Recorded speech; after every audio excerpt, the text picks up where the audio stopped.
ভাড়া বৃদ্ধি অতিরিক্ত নেওয়ার কোনো নিদর্শন আমি এখানে পেলাম না এবং আপনাদের সামনেই সেটা পেলাম না। তাহলে ওই যে অর্ধেক ভাড়া বিবেচনা করে ভাড়া নির্ধারণটা হয়নি, কেউ এর চেয়ে বেশি ক্লেম করলে সেখানে যদি কেউ কমপ্লেন করে সাথে সাথে ব্যবস্থা নেওয়া হচ্ছে। পরিবহন সেক্টরটা যিনি খুব চমৎকারভাবে শৃঙ্খলার মাধ্যমে অতীতে রেখেছেন, এখনও রাখছেন। সবচেয়ে বড় একটা বাস স্টপেজ, এখান থেকে প্রচুর যাত্রী ঢাকার থেকে ঢাকার বাইরে যান এবং সব ধরনের পরিবহনের কাউন্টার এখানে আছেন, বাসও এখানে আছেন। সেখানে ভিজিটে এসেছিলাম, আপনারা সাথে ছিলেন।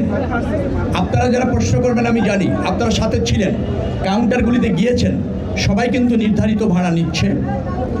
দুই একটি পরিবহন 20-30 টাকা আরও নির্ধারিত ভাড়ার চেয়ে কম নিচ্ছে, আপনাদের সামনেই বলেছেন। এখানে পুলিশ কন্ট্রোল রুম আছে, ভিজিলেন্স টিম আছে, র্যাবের কন্ট্রোল রুম আছে, সেখানে নির্ধারিত করা ভাড়া সমস্ত জায়গায় আপনাদের সামনে টানিয়ে দেওয়া হয়েছে। কেউ এর চেয়ে বেশি ক্লেম করলে সেখানে যদি কেউ কমপ্লেন করে সাথে সাথে ব্যবস্থা নেওয়া হচ্ছে। পুলিশের কন্ট্রোল রুম, ভিজিলেন্স টিম এবং র্যাবের কন্ট্রোল রুম বলেছে কোনো অভিযোগ খুব একটা তারা পাননি, খুব একটা ব্যত্যয় এখানে ঘটেনি। নির্ধারিত ভাড়া নেওয়া হচ্ছে এবং বাসগুলি যথাসময় ছেড়ে যাচ্ছে, যাত্রী কোনো হয়রানির শিকার হচ্ছে না। এখনও পর্যন্ত যারা বিভিন্ন রুটে কিন্তু অ্যাভেলেবেল টিকিট আছে, কয়েকটা রুট আছে যেখানে টিকিট অলরেডি সোল্ড আউট হয়ে যায়।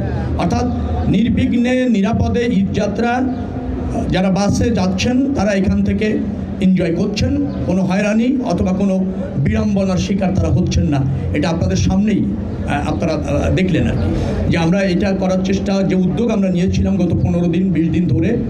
এখানে আমাদের পরিবহন সেক্টরের না শুধু সরকারেরও একজন গুরুত্বপূর্ণ মেম্বার অফ পার্লামেন্ট, নির্ধারক, বিশেষ করে পরিবহন সেক্টরটা যিনি খুব চমৎকারভাবে শৃঙ্খলার মাধ্যমে অতীতে রেখেছেন, এখনও রাখছেন, শামসুর রহমান শিমুল বিশ্বাস, তিনিও এখানে উপস্থিত আছেন এবং এখানে বাকমালিক সমিতির যারা আছেন তারাও উপস্থিত আছেন এবং তারা আমাদের ডিজায়ারটা জানেন, সরকারের ডিজায়ারটা জানেন, তারা সহযোগিতা করছেন। শ্রমিক সংগঠনের নেতারাও আছেন, তারা সহযোগিতা করছেন। অর্থাৎ ভাড়া বৃদ্ধি অতিরিক্ত নেওয়ার কোনো নিদর্শন আমি এখানে পেলাম না এবং আপনাদের সামনেই সেটা পেলাম না, আপনাদের সামনেই। এবং যে সমস্ত টিম আছে তারাও বলছে যে না, এখানে ভাড়া বেশি নেওয়া হয়নি, যাত্রীদের কোনো অভিযোগ নেই। শৃঙ্খলার সাথে এই বাস স্ট্যান্ড থেকে যাত্রীরা ঢাকার বাইরে যেতে সক্ষম হয়েছে বাস পরিবহনের মাধ্যমে।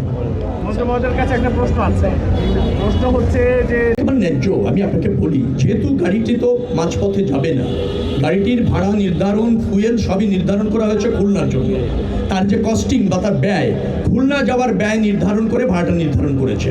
এখন যে গাড়িটি খুলনা যাবে, আপনি যদি মাঝপথে নেমে যান, নেমে যদি অর্ধেক ভাড়া দিতে চান, তাহলে ওই যে অর্ধেক ভাড়া বিবেচনা করে ভাড়া নির্ধারণটা হয়নি।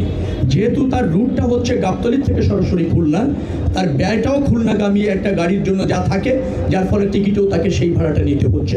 অনেক সময় অনেক যাত্রী তার যে গন্তব্য, সেখানে যাওয়ার পথে যে মাঝপথে গন্তব্য, সেখানে হয়তো অ্যাভেলেবেল টিকিট না থাকার ফলে অথবা অ্যাভেলেবেল বাস না থাকার ফলে তিনি হয়তো স্বেচ্ছায় ওই গন্তব্যে যাওয়ার জন্য ওই টিকিটটা কেটেছেন।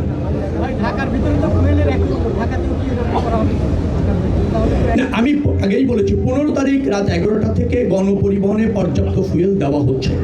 আপনি একটা পরিসংখ্যান দেখলে বুঝবেন, যমুনা সেতুতে যা নিয়মিতভাবে যান চলাচল করে তার চেয়ে 32,000 গাড়ি কালকে বেশি গিয়েছে, 32,000 বেশি গিয়েছে নিয়মিত যাওয়ার চেয়ে। তো তারা তো সব অ্যাভেলেবেল ফুয়েল পেয়েছে। এই যে রাস্তায় আপনারা দেখছেন লাখ লাখ গাড়ি চলাচল করছে, সবই তো ফুয়েল পাচ্ছে। তো ফুয়েল 15 তারিখ রাত থেকে গণপরিবহনে অ্যাভেলেবেল আছে। আমি এখনো পর্যন্ত ফুয়েল নিয়ে কোনো কমপ্লেন পাচ্ছি না। আর কেউ যদি পেয়ে না থাকেন ফুয়েল, আমি মনে করি এখন তো খুব ইজি হয়েছে, আপনি কমপ্লেন করতে পারেন, আপনি হটলাইনে ফোন করতে পারেন। আমরা সেটা দিয়ে রেখেছি পরিবহন ক্ষেত্রে, 16107 আমাদের হটলাইন নাম্বার আছে, 999 আছে।